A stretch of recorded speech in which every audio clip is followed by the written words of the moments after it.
toutes les pièces que j'ai pu créer ne sont qu'empreintes, en tout cas ne transpirent que l'actualité. Donc là, c'était à l'époque en 2008, au moment de la fusion de la NPE et des ACEDIC, qui m'avait vraiment interrogé, mais vraiment très fortement. Je trouvais qu'on sentait bien forcément toutes les problématiques de structuration, de fusion, qu'il y avait vraiment au sein même de la structure, c'était assez compliqué à gérer. Mais je trouvais que c'était un lieu, évidemment avec la crise en plus dont on nous parle et on nous ressasse tous les jours.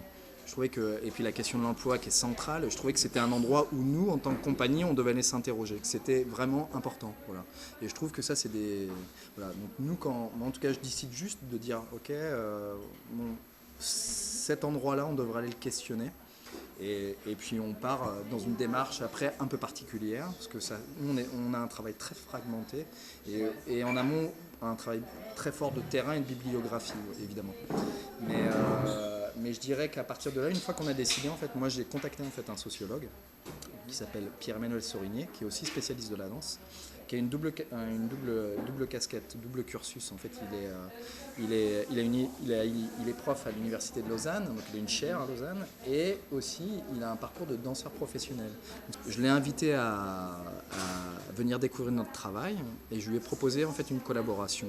Et on s'est rencontrés, et vraiment tout de suite, ça s'est super bien passé entre nous. Le feeling a très bien fonctionné, et trouvé l'idée intéressante en fait on va dire, d'apporter, je dirais, des concepts sociologiques dans la danse. Voilà, ça c'était mon idée. Donc à partir de là, on a très simplement construit, je veux dire, une enquête type. Bon, ça c'est rien de très compliqué, mais je veux dire, en tout cas, ensuite on l'a structuré, et moi j'ai commencé après à aller faire des entretiens avec des conseillers à Pôle emploi. J'ai pris contact avec une personne qui m'a renvoyé sur plein de gens. Et à partir de là, moi j'ai monté des entretiens, et là j'ai commencé à les rencontrer. Donc, j'ai recueilli comme un collectage de la matière gigantesque. Voilà. Et donc ça c'était, on va dire, ça c'était les premiers éléments. Et dans un second temps, moi j'ai fait tout un travail de terrain, d'observation. Ce qui m'intéressait aussi, c'était le rapport à l'espace, évidemment, la construction de l'espace, ce qu'ils appellent eux le référentiel immobilier, qui est toute la structuration, on va dire, je dirais, d'un espace public pour accueillir des gens, justement, qui est fait pour ça. Mais comment cet espace est réfléchi? Parce que tout est fait pour gérer la foule ou la violence, voilà, ce genre d'éléments, puisque là on est... En plus, moi ce que je voulais, c'était une institution publique où il y avait une dépendance financière. Voilà, c'est ça qui m'intéressait aussi, qu'il y a un rapport entre l'usager et l'administration, et qui est vraiment un rapport financier, parce que forcément ça génère forcément des crises et des problématiques. En tout cas, ça m'intéressait. Ça pouvait être la CAF, et ça pouvait être Pôle emploi, peu importe. Une fois que j'ai pu rencontrer en tout cas tous les conseillers, à partir de là, et puis après je dirais la période d'observation, qui était vraiment en amont, en parallèle, nous avec Pierre-M, on a évidemment, lui avec tout son bagage universitaire, on a travaillé sur justement des concepts sociologiques appliqués à la danse. Donc c'est-à-dire, je vous donne un exemple très simple, c'est la question par exemple de la dignité au travail. Donc nous on l'a traité, je dirais, au premier degré. On a essayé de comprendre comment on pouvait parler de ça physiquement. Voilà, comment un état de corps pouvait transmettre cette question de ne pas, je dirais, de ne pas plier. Donc nous on l'a pris au premier degré. On a travaillé sur un personnage qui soit dans la résistance contre la gravité, qui tente de projeter vers le haut quelque chose, voilà, qui refuse en fait vraiment de soumettre en fait. Il y a quelque chose de cet ordre-là. Voilà. Donc ça c'est vraiment des choses où la question de la reconnaissance au travail, la question de l'invisibilité. Voilà. Donc ça c'est vraiment des choses qu'on a voulu traverser, voilà, et qui s'est fait à part. C'est-à-dire qu'on a tout construit, des morceaux de danse, je dirais, de la matière vraiment brute de danse, chorégraphique, qu'on a vraiment construit de façon parallèle. Alors, en parallèle encore, en tout cas à côté de ça, moi j'ai commandé une pièce à un auteur contemporain. Une fois, on va dire, parce que lui aussi m'a accompagné, évidemment dans les entretiens, parce que je voulais qu'il soit là, pour qu'il puisse comprendre tous les enjeux de la structure, qu'il soit bien, je dirais,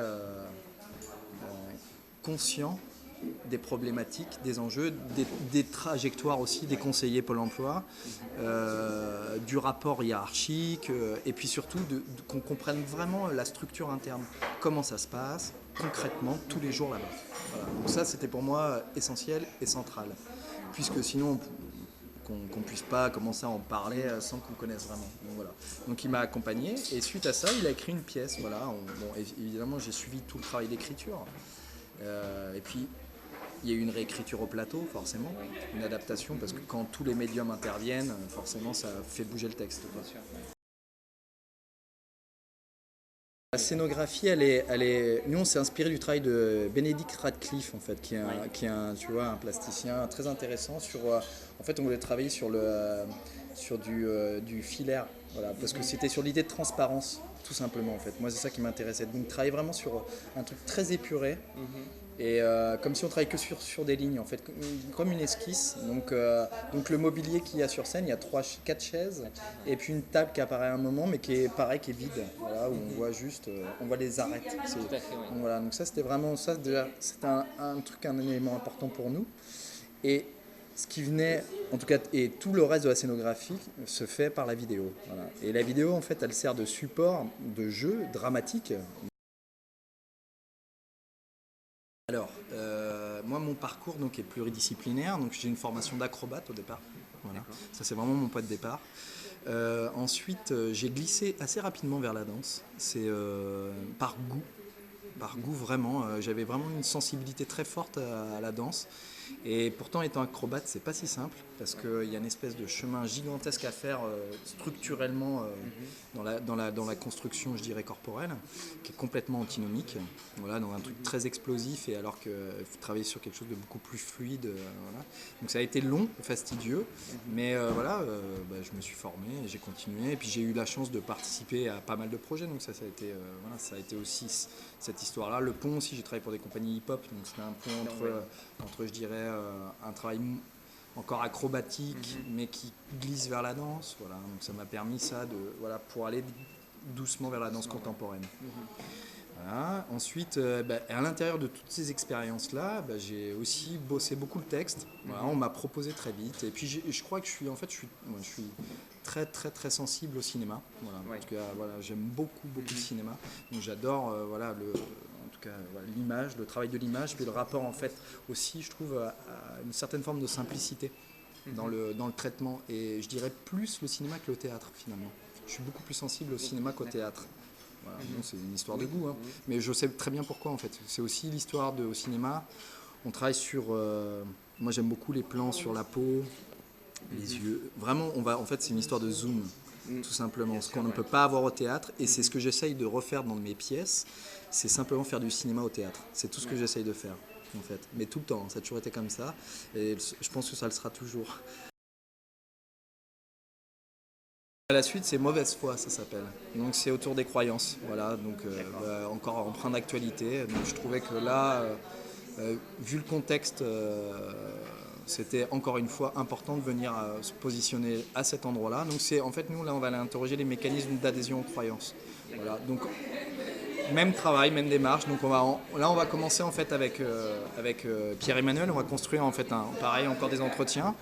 Et là on va aller interroger des gens de la société civile, un plus grand panel encore je pense, sur la question de l'engagement dans la foi entre guillemets, sur les 3 grandes religions. Voilà, donc vraiment ça va être encore plus casse-gueule. et je dirais très sensible encore plus parce que là tout le monde a plein de convictions et dès que j'en parle ça cristallise vraiment, je ressens vraiment le truc très complexe, mais on va prendre du temps et ça sort en fin 2016, début 2017. Voilà.